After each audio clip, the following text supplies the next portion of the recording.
What's up? It's your boy Carcino here, and welcome back to a situation that we discussed probably many other times, but I wanted to address certain things, and it was like, man, your fights don't look like they coming through, and what's going on with this?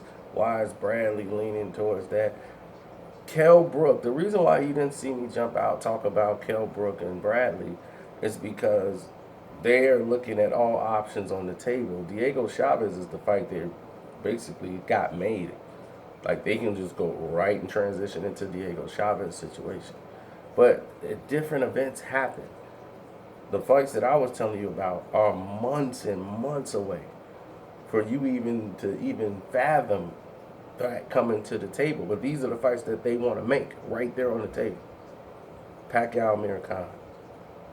You're going to see Rigondeaux versus Lomachenko November the 7th. But they can't go out in public and say that because they're still working on final details to that stuff. But they want to make that fight a reality for the fans. So that's why they're trying to stay out of the media and get everything done so it'll be for y'all benefit. Now, Brandon Rios, like what is the problem with Brandon Rios? Why things keep falling apart on him? He was supposed to fight Kell Brook. That was the initial fight. And Tim Bradley, that fight fell apart over gloves. So Bradley was going to fight Brandon Rios. But Team Bradley, whether it was his wife or Tim himself, decided that this fight is just a bit too much. They didn't want anything to do with it. So they just like, Brandon Rios ain't the type of fight we want.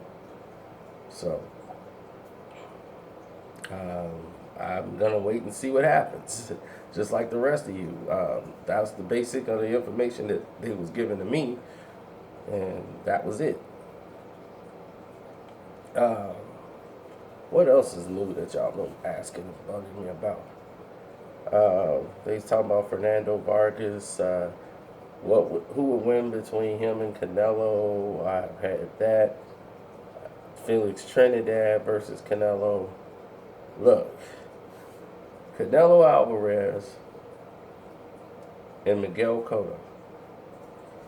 That style of a fight may be kind of similar to Trinidad and Vargas as far as styles, but I don't know if we're going to see the type of action that we saw in that fight, because that action came from the drama that actually happened in the first round. Now, me being there, this fight changed everything. Trinidad and Vargas changed the way fights are today. That no main event could start before 10 o'clock, no matter what happens in the undercards. Because everybody in that undercard was like knocked out in the first round. So the fight, they just like, whoa, another knockout. It was all surprise knockouts. And these were all competitive fights that were supposed to go at least a duration of 12 or 6. These fights was like knockouts, like unbelievable knockouts. So here we are, we at the main event, and it's like 9 o'clock. And they were just like, HBO and pay-per-view was coming up with stuff, and they like, look, we just got to run the show. So they just start running the fighters to the ring. And at this time, most of the celebrities and people who paid tickets, even some of the media, is not even there yet. And I'm sitting there, Dan Rafael is sitting there, and he had just came from a wedding. And so he was hammered, and he was like dead tired. He was there, and everybody was like, we were like, man, everybody's high-fiving each other when the fight took off. So about the time the people showed up, it was the 5th round. They came there like in a panic. Like, oh my God, this is the actual fight. What round is this? It's like round 5. Round 5? Yeah, you done missed about 4 knockdowns. This didn't happen. It changed the spectrum. Every multi-millionaire in there was upset. They was like, I feel disgraced walking in here like this, like I'm a common guy. So they changed the entire format as to what you see today.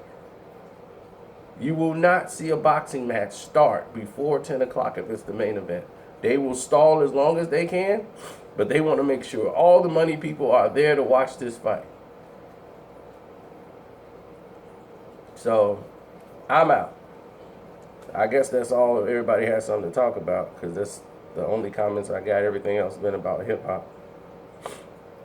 Oh, y'all want me to do a the trap music song? Uh, okay.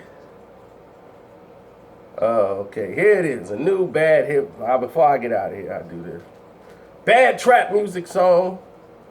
It's called Thuggy Thug. Mama, you better stay out my business. Mama, you better stay out my business. It's your boy Thuggy Thug putting work up in the kitchen. Mama, you better stay out my business. You gotta bake a cake, I gotta bake a cake too. I don't care what the hell, you ain't coming in here till I'm through. If Papa don't like it, he can get something too. I'm in a slipping on business, trying to flip up the skillet up. Mama, you better stay out my business. It's your boy Thuggy Thug putting work up in the kitchen. Mama, you better stay out my business. There y'all go. That's another platinum hit from some bad trap music.